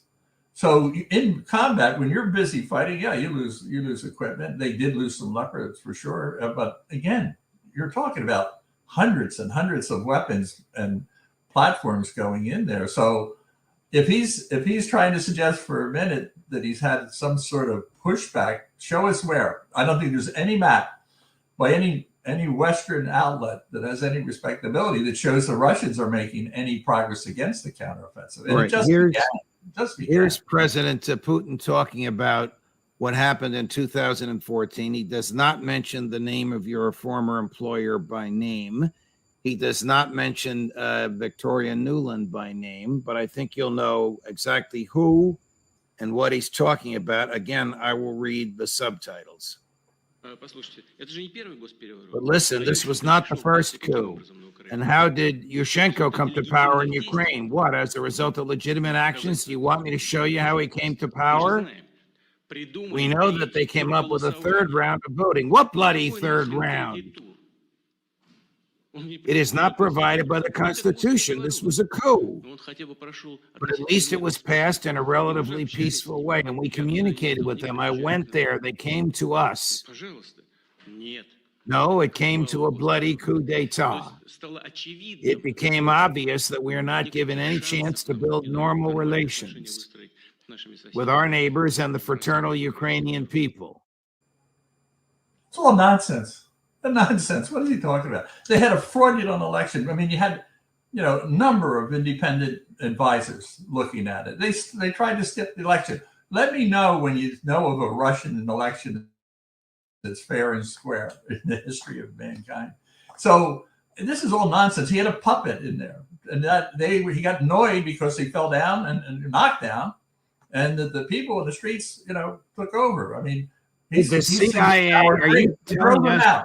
Are you telling us that Drove him out. American intelligence had nothing to do with throwing out the popularly elected president in 2014, Jack? Have you seen anything in the official domain on this? I haven't. Well, what do you mean anything official? Your guys are not going to admit but to you what have to they appear, did. No, you have to appear before Congress. The president of the United States have to say something. Is there anything out there that suggested that we provided anything to them? Are you saying the CIA had nothing to do with the 2014 coup? I would say I haven't seen anything that supports that. All right. I mean, one wants to Yesterday, speculate. yesterday. Let me for your audience. Let me for your audience that we love. The CIA is not behind everything. I wish we were so omnipotent. I wish I was really that good. There are so many things that happen in the world because of the indigenous circumstances, and the CIA, has a role in life with the president of the United States and Congress approving it. They just can't go out there willy-nilly. And the limitations of covert, my books are in support of it, but it talks about the limitations. So we are suspected of everything, being behind COVID. I mean, who knows what else we were behind. So you have to remember the spirit of that time. I mean, democracy was flowing and getting rid of the Soviet system, and it was one country after another eventually reached Ukraine. And Ukraine is, of all of them, is the most critically important one to Russia. It's small potatoes on the international screen without Ukraine. He needs it. Now, there isn't a Ukrainian today that doesn't despise Russia. If he thinks there's be a vote or an election there that they love, those that were Russian sympathizers have moved out. They're in Russian-controlled areas. Well, right. There are Russian-speaking Ukrainians in the Donbass. In fact, there's more Russian speakers. Yeah, that's what I'm saying. And you have to be in a controlled Russian area. Okay. Right. 2 days ago, the White House made some noises, and Chancellor Scholz made some noises. I say make some noises. They weren't very specific. And Prime Minister Sunak of Great Britain made this similar hints that they want Ukraine to join NATO. A wise move or not, Jack? Now, I don't know if it'll happen. Viktor Orban, the president of Hungary, is adamantly against it, and it's got to be a unanimous vote. But what does Jack Devine think? What does the CIA think? I started out in a more measured way, in the sense that I was concerned how hard we pushed Russia, what was going to happen. And then after I started to look at what they tried to do and their shortcomings and the atrocity, I mean, what they did to that country is just shameful. So when I began to look at it, I thought, what if we put jets? What if we do whatever? I do not want American troops on the ground, but yeah, I'd put them in NATO. What is Putin going to do? Answer that question. What is he going to do? Now, There's rules of regulation in NATO. I don't want to be that glib. They will not be given during a war, active war, brought into NATO with the understanding that NATO will defend them because they're now a member of NATO. There would have to be a revision in the NATO agreement. So in the concept of Ukraine in NATO, sure, why not? But that's not going to happen during a fighting season. It's just, I think the rules prohibit that without a modification. Things can be modified. I would not support NATO getting in now as a force in Ukraine. As a member, need some status, and when the fighting stops, that they're a full member of NATO. Sure, why not? How do you see this ending, and when do you see it ending? American troops going to be on the ground, Jack? I don't see American troops ever be on the ground. I certainly hope they're not going to be on the ground. I see no reason to believe that. The Ukrainians seem to be doing a hell of a job without us in that regard. They need our support in supplies, training, all of those things they need, but they don't need us fighting on the ground. They seem to be doing quite well. I'm probably a little more optimistic than many of my friends, in the sense that I don't think you can go on indefinitely at this level. And that's why the offensive and counteroffensive are important, because after that, does Putin go back and say, now I'm going to build a new army, a better army, and I'm going to come back again, or the Ukrainian. So I think the trouble really starts in the fall of this year, and it all surrounds Putin's stability. Will he stay or will he go, and how will he go? Otherwise, the war could drop down to a lower level of intensity and go on forever. And we're still at war with North Korea. Jack Devine, always a pleasure, my dear friend. Thank you, Judge. Always a pleasure. Thank you for joining us. More as we get it.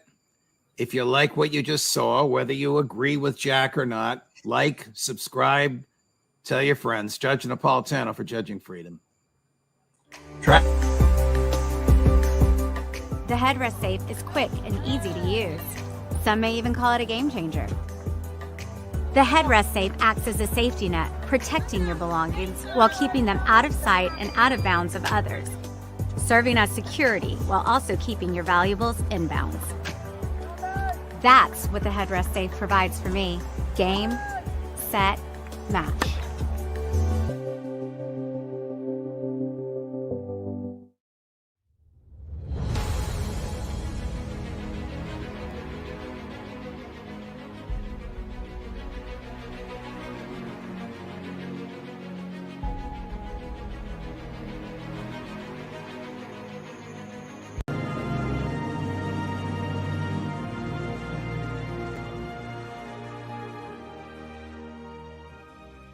Hi, everyone. Judge Andrew Napolitano here for Judging Freedom.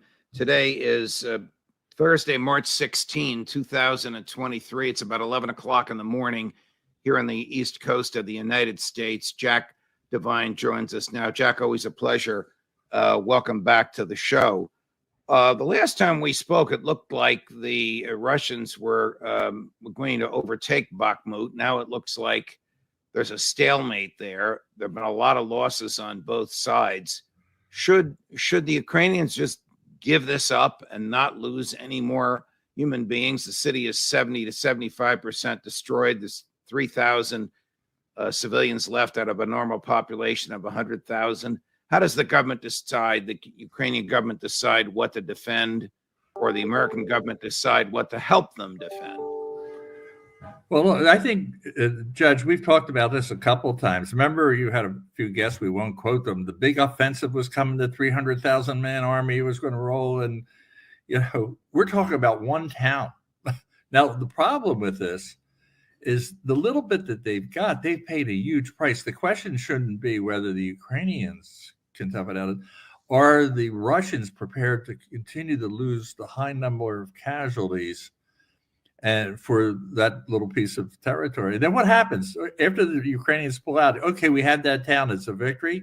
I mean, that's a laughable, right? So are these villages or towns over which they're fighting, and of which we in the West, untutored as you are, have never heard of before? Are they just victories over which you can boast? Are they victories for morale, or are they strategic military victories in Putin's march westward? I think there was a small strategic value, like it's over, it buttresses against the major highway transportation link, but that's not the only city that does it. However, once you say this is something we're taking, as the Russians did, and I really want to watch this, the head of Prigozhin, the head of the Wagner group, who's made a big deal out of it, then you make it becomes suddenly a strategic and psychological thing. Now, God forbid they leave for their sake, because if they pull out and they can't take one town when they put everything in it, I think it's overrated, and I think that the Ukrainians can move back, and it's not going to change the battle. It's not going to change the battlefield. Then you have to take the next town, and I don't know what the real numbers are, and I don't know if anybody does, but we start talking about hundreds of thousands of deaths, or even 100,000. That's a mother and father, brother, maybe sister, neighbor. I mean, back home, that's a lot of dying. So, well, Reuters reported 2 days ago between 170 and 200,000 Ukraine military deaths. I would think that that's huge. Yeah, I think that's off. But I would say whatever the number is, because I don't want to give a number because I don't really know. I think the Russians are losing double or triple because of their poorly led and their strategy. but Ukraine is a smaller country. So if it's just, we're going to fight to the last man. When I was out there in 2018, I talked to a number of very, very senior heads of cabinet level groups, and they were the same thing. We'll fight to the last man. If you fight to the last man, I mean, that eats up all of Russia's at 3 times the number. So it's horrific that we have to see this kind of war being carried on because of the mindset of Vladimir Putin. All right, you mentioned the Wagner Group. What does the CIA think of them? How does the CIA evaluate them with respect to their professionalism as a fighting force and their being subject to the Russian military chain of command? I just would say, if I were back in the government, this would be a nightmare.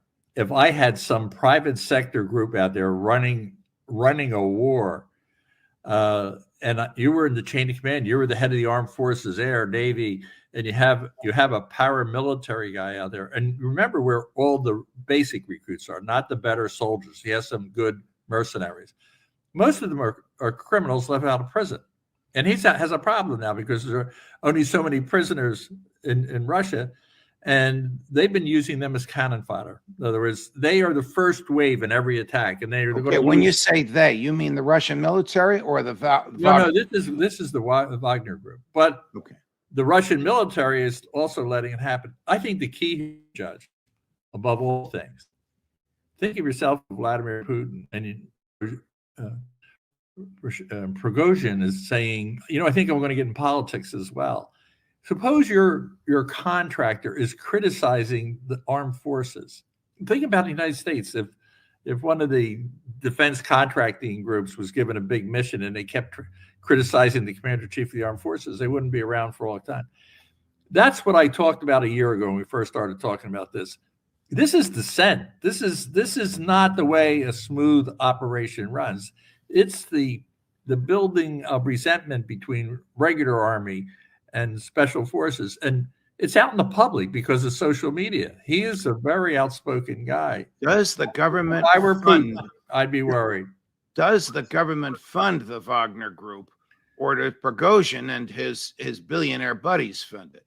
Yeah, so this is a hard thing to read. I don't know how any private person can support it. So my guess is it started out of the government's money and ammunitions and looked like a good thing. You could use them out there as the point of the lance, and you saved your best traditional soldiers. But he's got an ego of considerable size. He's now taking himself more seriously, and I think they wanted him to. So he's now that tiger that you have to contain. It's your tiger, but you don't want him to bite your right leg off. So I think there's real dissent. I think he loses. I always bet there was the end of the day, if Putin's there, do you side with your military, your own military team, or do you side with a guy like him? So there is a fight brewing, which I'm betting on Putin and the traditional military, and Prigozhin will regret having played this role. I think we'll see. Okay. It's an unusual way. U.S. Army would never run a war this way. Never. Right. I'm going to show you a film of what took place over the Black Sea 2 days ago. Take a look at this, Jack. That's the Russian fighter jet spewing fuel, and that's the underbelly of the American drone. Now you're going to see a second shot. It's either the same jet again, or it's another jet. Here it is, coming at the drone again, and this time it hits the propeller. If you look carefully, after the screen materializes again, you'll see that one of the propeller blades, there it is, you see it is slightly damaged, and that, of course, is when the controllers of this thing, which I guess are somewhere in the United States, decide to bring it down. Are you surprised that the American military, I don't think this was CIA, I think this was Air Force, but you can correct me, was flying drones over the Black Sea? And if it is, what are those drones doing there? Well, I hope we're flying drones over the Black Sea. We're in the intelligence business. We should be knowing where every Russian ship moves, where every brigade moves. I mean, we've been doing it for years. So, so I guess the point that I would make is there's nothing surprising about the fact that we have a drone up there. Now, this was an international water, as I recall. Well, there's a dispute as to whether it was international waters or restricted space. One of the American generals said yesterday he thought it was in restricted airspace, and we should never have agreed that the Black Sea was restricted airspace. Do you think of this? No, you go with the Americans on this. I mean, the Russians haven't said a truthful thing since the beginning of this war about what's going on. So I have no reason I would accept anything the Russians say. But even no matter where it is, it wasn't over Russian territory. I mean, that's my own view. But what happened here is they wanted, I think what I read was they did make a conscious decision they were going to take out one of our drones if it was in an area they felt that they should do that. It looked to me, by looking at this film, even if you allow for the movie's magic, right? I don't think you have a jet and you fly at a drone and you try and clip off half of its propeller. I mean, I wouldn't want to be in that plane trying to do it. So I think there might have been an accident on that part, but they wanted to bring it down, and maybe they would have just shot down at a certain point. Spraying oil, that's a new one for me, and I'm not saying it's not a great technique. I just not familiar with it.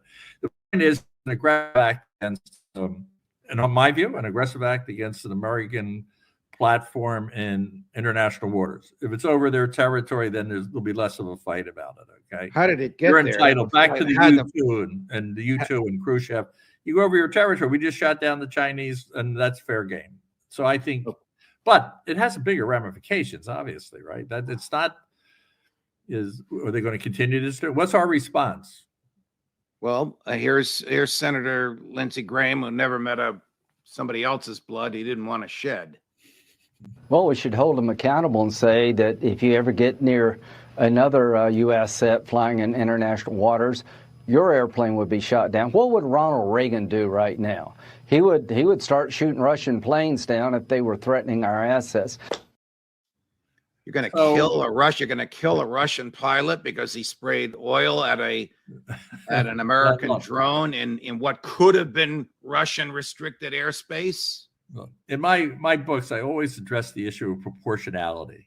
Right, when you get into these struggles and it's a tit for tat, okay. But if you double the ante, in other words, you shoot down a plane with two pilots in it, and you kill a pilot, that's different than a machine in just about everybody's lexicon. Of course. But the question is, do you just sit and let them knock down all your platforms, your multi-million-dollar platforms at will?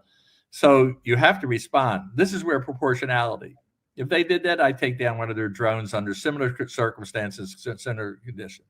Okay, but you wouldn't take down a fighter jet with absolutely one or two would not. human beings in it. Absolutely would not do that. But I also wouldn't sit and suck my thumb waiting for more and more. I would allow that maybe this was one off, and maybe you just make less of a dramatic All right, tell me about it. But the second one, I would respond for sure, and I would respond in kind. But tell me about the drones. They know that we have drones watching their every movement in Crimea, and we must know that they have drones that can see traffic jams on 6th Avenue in New York City from 50,000 feet above Canada. Am I exaggerating?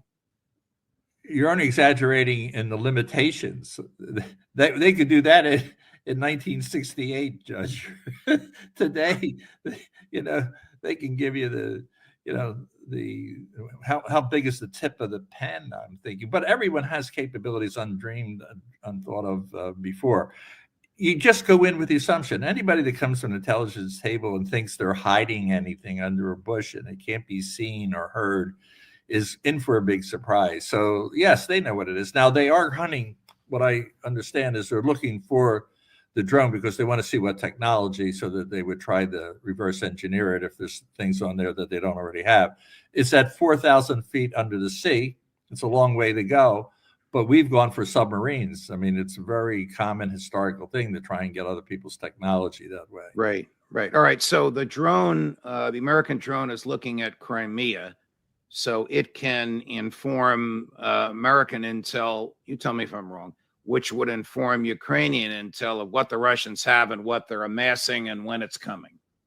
Chris, come over here. I don't think we need a drone to do that.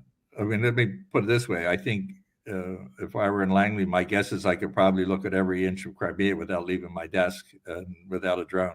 Then why do we have the drones? I'm allowing. Well, is it for dramatic effect?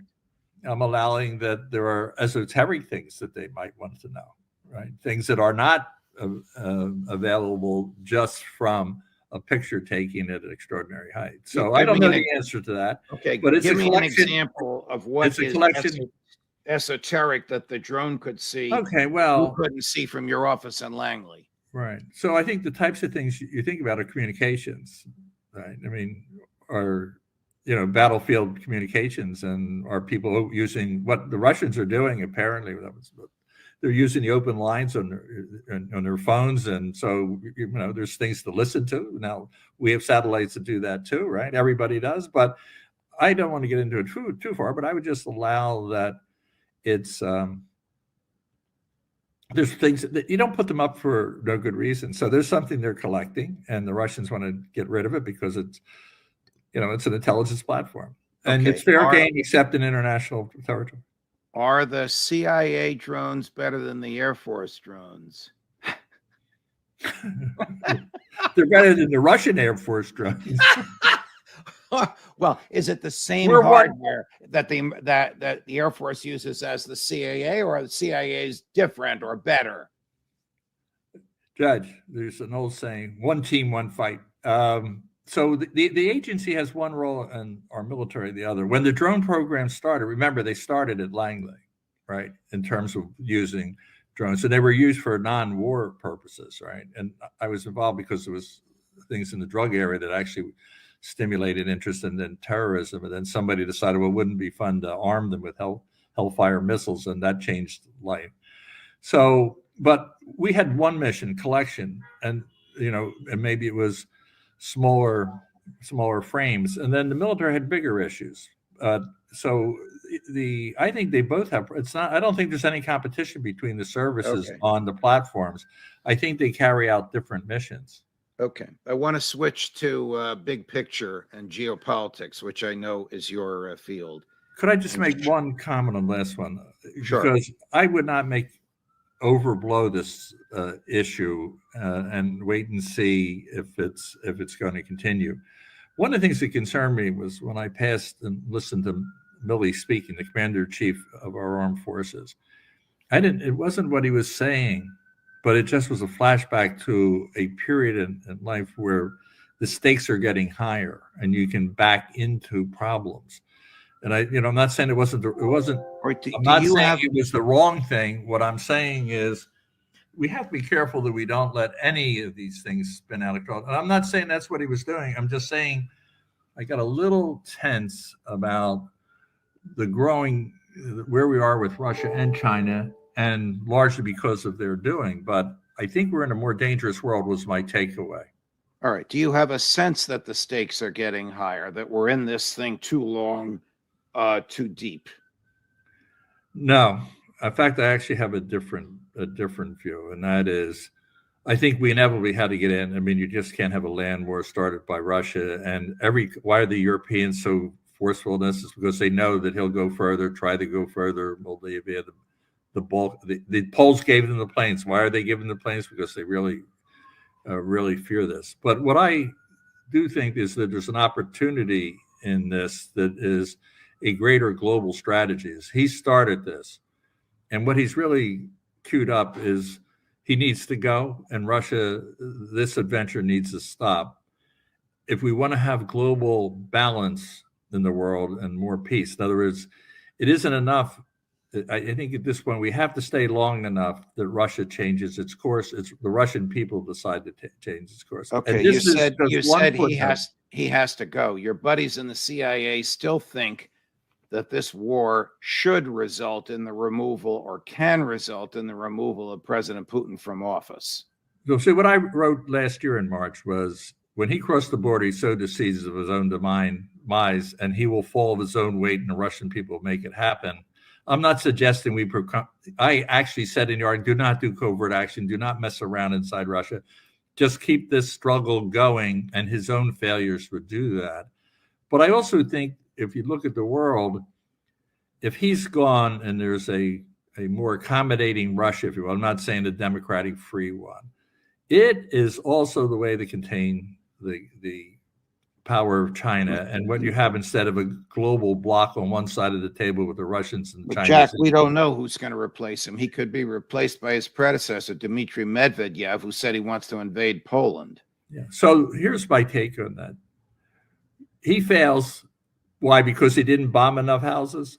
Because he didn't kill enough people? That he didn't put his best? No. The next person isn't going to have new armies. So the next person is doomed to fail. I honestly do not believe. I know it's an acceptable argument. I'm just saying that's not the assumption I'm working on. I'm working on, when Putin goes, they're going to sit around the table. Hey, enough of this stuff. Let's get an air gap. So I do not think they can't be more hostile. There's no more hostile play. It's not like Putin's laying back and being nice to us. So I think his departure is critical. And if anything is inevitable in life, I think the way this is being handled, I don't see how he survives. And the Wagner fight with the military is just the first sign of what the strains are going to be within his systems if he's seen as a real loser. Hey, Jack, I'm going to put up a full screen of a book, and you tell me if I should buy it and read it, and if I do, what I'll learn from it. Judge, that's a spectacular book. I couldn't recommend anybody more that I would rather read right before you go to bed. I'm proud of this book because it came out a year before the invasion, and I very candidly and directly say he's underestimating the Ukrainians. If they go in, he will be underestimating what he's going to face. And that my quotable quote was, Kiev will be the new Berlin of the next Cold War. Now this is a hot war. So, but I would change a couple things in the book. It's going to come out in paperback this year. But I thought I was really tough on him, and I was drawing a lot of attention to Russia. And all my friends said, "Oh, it's all about China." I would be tougher on him. I think he's more dangerous, and I gave him too much credit for technical prowess. I thought he was just a hard, tough KGB guy, formidable adversary, but I didn't appreciate. I knew he was badly wounded by the fall of the Communist Party and the KGB. I didn't realize how deep that hatred for the United States is, that we are the main enemy. I didn't appreciate. I don't use the word evil, and I know sometimes we've had discussions about evil, but it's usually in theological arguments. Very few people do say they're evil. You say they're bad, they're this. Is Putin evil? Yeah, I think he fits into that category. When you kill the way the deaths that are mounting in Ukraine, and you're not remorseful about it, it puts you in a new category. So I think he's dangerous. And the second thing about him is I thought, he was more political than I've taken, I was tough on him, but I will take him down a few more notches on the big things that I thought were important. And we needed to have an accommodation with Russia, and there was room. There was no room. He has a different mindset and is much more black and darker than I thought. And I think it makes this problem more formidable.